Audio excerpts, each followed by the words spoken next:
After battling my lazy self for a good half of an hour trying to come up with the right way to start this video, or at least settle on a good medium to put it off, I've decided to just split it into two parts.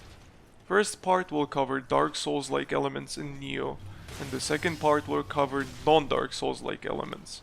So let's start with things in Nioh that will feel familiar to fellow Dark Souls players. The most obvious one that comes to my mind is Shrine Mechanic, or Bonfire Mechanic. No, it's Shrine Mechanic. Shrine is basically a bonfire in Nioh. Everything from its basic functions, like leveling up, storing items, adjusting your makeup, to the looks of it and its placement on the level is inspired by Dark Souls bonfires. Once you activate the shrine, you will respawn there after death. Speaking of deaths, much like in Dark Souls, whenever you die, you drop your level up currency and have to rush towards your grave to recover it. Sounds pretty Dark Souls, right? So yeah, that's number one, sort of. Now, number two would be level design. It is really hard to illustrate it with the footage that I have recorded, but from what I've seen, most levels in Nioh are twisty, shortcutty mazes with clever enemy placement, traps, and elaborate setups that are designed to send you to the previous checkpoint if you aren't paying much attention to the game. In addition to that, levels feature hidden corners, secrets, shortcuts that are designed to make your experience a bit better, or rather more accessible in a way. That's number two. And that's pretty much it for Dark Souls-like elements. Like, really, unless you want to count generic two-phase boss fights as something that Dark Souls is known for, then we're really done here. Now let's move on to not so Dark Souls-like elements, and this is when we talk about loot system and combat of Nioh. The combat in Nioh is mostly based around stamina management. It follows very simple rule. The more gear you wear, the more stamina you spend while performing any kind of action. For example, wearing light armor makes you ninja mobile, but you die in just a couple of hits.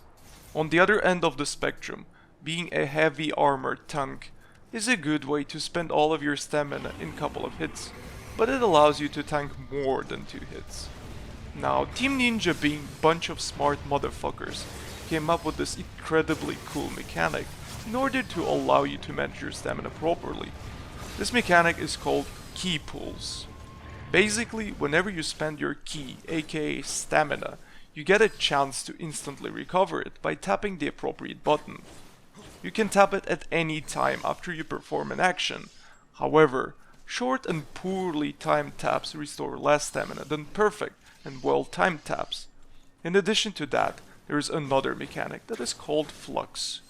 It allows you to regain stamina by swapping stances, which encourages you to spice up your combat. Speaking of stances, they're a bit much like styles in DMC, and they play a very huge role in Nioh. You get to play with 3 stances. Each has its own unique moveset and properties. Even your average Dark Souls game, you are stuck with fixed moveset when using a weapon of X class. In Nioh, you can adjust your moveset in compliance with your needs. So, for example, high stance is focused on dealing stamina damage. Your swings are slow, but they do massive damage, allowing you to stagger enemies in just few hits. Lower stance is much more about dodging and slicing your opponent down with fast swings. It allows you to dance around your opponent mixing up dodges and attacks, since they're so damn quick. Medium stance is something in between. It boosts your blocking abilities and parrying. Since Nioh is so fast paced, the iframes on dodge and roll are located right at the start of animation, and depending on your stance, you get different amount of those precious frames, with lower stance being lightning fast Bloodborne like dodge, and high stance being more like Dark Souls medium roll. All 3 stances are incredibly fun to play around with, since you get a chance to swap them on the fly, spicing up the moveset of your weapon. Speaking of movesets, it gets even better, because your moveset can be further expanded with the use of skill tree. Each weapon class, including specials like Art of Being Ninja and weird voodoo magic shenanigans, has its own unique skill tree that allows you to expand the moveset by adding new moves to your arsenal. There are so many of those skills in each category that there is a separate in-game menu that allows you to select which of those skills you want to have equipped, since there's simply not enough buttons to have everything up at all times. In addition to that, Nioh features Guardian Spirit mechanic. Throughout the game you get access to several spirits that are represented by different animals, with each spirit having its own unique bonus, which means that you can tailor your character and the combat even further. You can select the spirit you prefer with the use of Shrine and get access to those tasty bonuses that range from passive HP boost to some other cool things. Now it's time to talk about loot system, and oh boy, Nioh has a very interesting loot system for that kind of game, because it has Diablo kind of loot system. The drops in Nioh are randomized, and there are several tiers of rarity, including armor and weapon sets with unique bonuses. The more rare the item is, the more affixes it will get and the more valuable the bonuses are.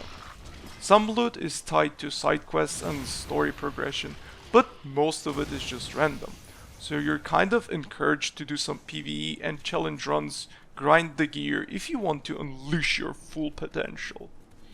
It also features crafting system and a very nice pirate blacksmith.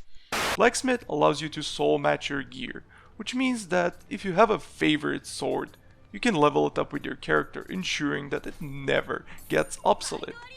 If you enjoy fashion, I have very good news for you. Blacksmith offers you an ability to change the appearance of your gear by copying the visuals of the item you like, so you can look as cool as you want. On top of that, Nioh features familiarity system. Every weapon in the game has its own experience bar. The more you use the weapon, the more familiar you get with it, thus increasing your attack rating with it. Isn't it fucking cool? Now that we're done with the combat and loot system, let's talk a bit about leveling in Nioh and how the stats are distributed.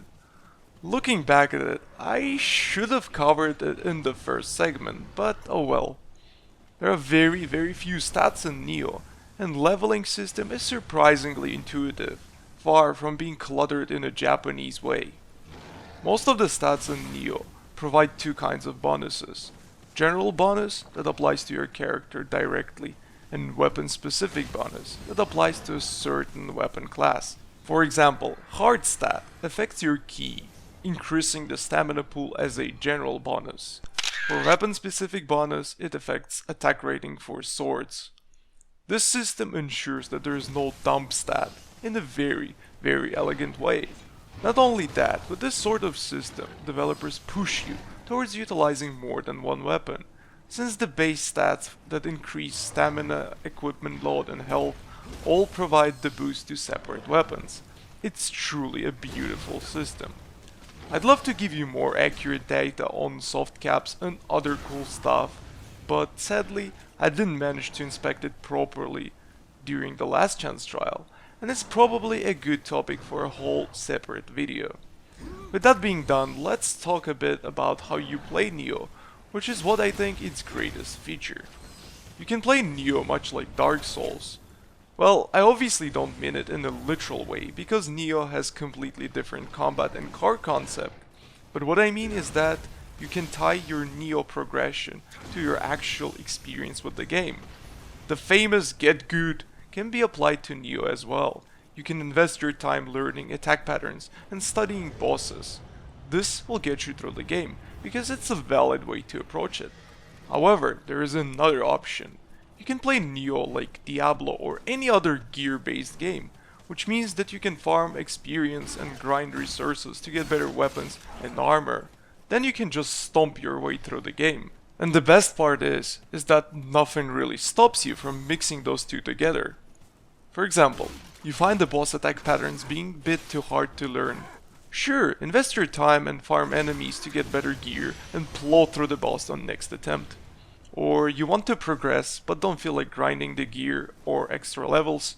No problem, just get good. Time your attacks and rolls properly, don't forget to pulse your ki, and you will be good as well. It is really mesmerizing how well crafted Nioh is, and that's why I think it might just be the best game to ever grace the market since the original release of Dark Souls. Oh damn, I almost forgot to mention. Thanks to the efforts of Team Ninja, Nioh achieves what Dark Souls never even tried to: stable 60 FPS on a console.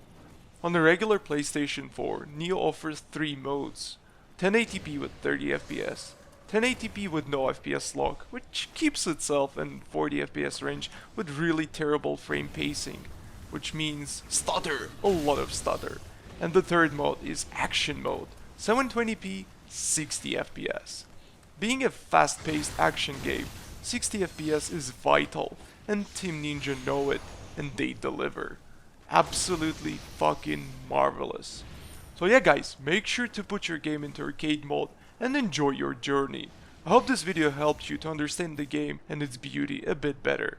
Thank you for watching, and I'll see you next time.